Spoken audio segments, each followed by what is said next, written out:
In this tutorial, I'll be guiding you guys on how to blur your image in Canva. So let's get started. So this is my image right here. Let's say I want to blur this faces on the picture.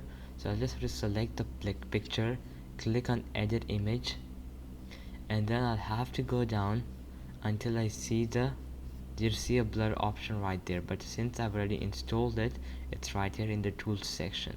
So I'm just gonna click on it, and then this will appear. So now I'm gonna click on add blur, and it's gonna say me to highlight the areas you want to blur. So I'm just gonna select the face. So I'm just gonna draw on the face like that, and then leave it. So as you guys can see, just blurred the face. To change the settings, you just have to increase the intensity and spread and the brush size.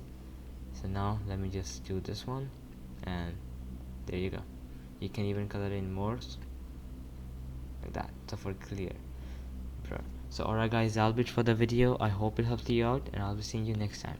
Peace out.